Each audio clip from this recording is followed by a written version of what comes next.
3월 10일 조선해운 시장에 대해서 살펴보겠습니다. 일단 이제 어제 조선해운주들이 일제히 하락했는데요. 그런데 이제 구체적으로 어떤 개별 이슈가 있어서 그랬다기보다도 어제 갑자기 터진 SV발 이슈 때문인 것으로 이제 보입니다. 자, 보시는 것처럼 그 SV발 이슈로 인해서 은행주들이 폭락을 했죠. 이게 이제 조선해운사랑 어떤 연관성이 있는지를 좀 생각해보면, 보통 이제 선사들이 선박을 구매할 때는 이제 은행을 끼고 대출을 받아서 거래를 많이 합니다.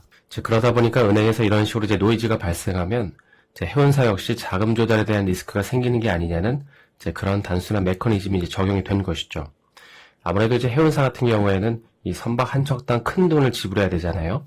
그런데 이걸 캐시로 일시불 결제를 하는 곳들은 거의 없다 보니까 이제 기계적으로 리스크온 상태에 노출이 돼서 이제 하락한 것으로 보이는 것이죠. 그래서 이제 이번 사태 같은 경우에는 일단은 다시금 누그러뜨리긴 했지만 이를 차치하더라도 최근 조선해운 시장 운임이나 지표는 굉장히 좋은 흐름을 보이고 있기 때문에 최근 하락은 이제 개별 악재가 있다기보다도 매크로 이벤트에 따른 하락이라고 보시면 될 것 같습니다. 그렇게 말할 수 있는 이유 중에 하나는 이제 다음 4월달 이 케이프 사이즈 FFA 운임을 보면 지난 2011년 이후 지금 두 번째로 높은 가격을 가리키고 있기 때문입니다. 2분기부터는 본격적인 성수기에 진입하는 시기잖아요. 그럼에도 꽤나 크게 반등할 거라고 생각을 하는 것이죠.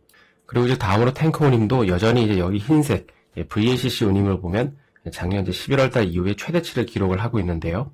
아무래도 이제 최근 미국 걸프만에서 수출되는 원유들이 이제 대거 중국으로 가고 있는 만큼 이 톤데이 상승 효과를 제대로 누리고 있는 것이죠. 그래서 이제 벌크선이나 탱커에 투자하고 계시는 분들은 이 조만간 성수기로 진입하는 2분기부터는 운임 상승이 제대로 이뤄질 것으로 보이는 만큼 매크로 노이즈가 있긴 하지만 대세를 바꾸기에는 무리가 있다고 보시면 될 것 같습니다. 다음으로 이제 오늘 비슷한 기사 두 개가 나왔는데요. 먼저 이건 이제 굿벌크라는 이 케이프 사이즈를 갖고 있는 이 벌크선사가 이 전체 규모의 8.7%에 달하는 이 엄청난 양의 자사주 매입을 하겠다는 것입니다. 그러니까 요즘 벌크선사들 트렌드를 잘 따라가고 있는 것이죠. 그리고 이건 이제 TK 탱커스 역시 작년에 이제 부채 상환을 열심히 하더니 이제 올해부터는 배당금 지급 확대를 고려하고 있다는 것입니다.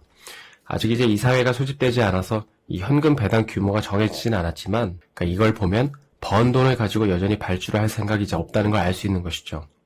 그래서 이제 현재 조선사들이 탱커 수주를 기다리고 있긴 하지만 이제 현 시점에서만 놓고 보면 이 선주들은 발주를 할 생각이 없고, 그리고 좀 더 넓게 보면 이제 은행들 역시도 이 화석 연료 투자에 대한 어떤 경우 대출을 제한하겠다고 하는 만큼 이 엄청난 발주가 나오기에는 이제 환경적으로 보더라도 약간 어려움이 있지 않나 싶습니다. 그리고 이제 마지막으로는 큰 그림에서 염두에 두면 좋을 기사가 하나 나왔는데요. 현재 이제 우리가 알고 있는 건 IMO에서 2050년까지 이 탄소 배출 순제로를 타겟팅해서 관련 일정들을 만들고 있는데, 그런데 이제 현재 중국은 이보다 10년 뒤인 2060년까지 탄소 중립을 선언한 상태입니다. 그러니까 현재 중국은 2050년까지 타임라인을 이제 반대를 하고 있는 것이죠. 그래서 이제 이 기사의 내용을 보게 되면 현재 중국을 포함해서 이제 인도, 브라질, 사우디 같은 나라들은 2050년까지 딱 정해서 뭘 하려고 하지 말고 앞으로 5년마다 추이를 보면서 목표를 재설정하자는 것입니다. 그런데 이제 이게 중요한 이유는 최근 러시아를 중심으로 다시 브릭스가 부각이 되고 있죠. 그래서 만약에 이게 받아들여지기라도 한다면 친환경 선박 사이클에 큰 영향을 미치는 만큼 이 조선업에 길게 투자하시는 분들은 이렇게 된다라기보다도 관련 내용을 좀 기억하고 계시면 도움이 될 것 같습니다. 한 주간 고생하셨고요. 저는 다음 주에 다시 인사드리겠습니다. 오늘 영상이 도움이 되셨다면 좋아요와 구독 부탁드립니다.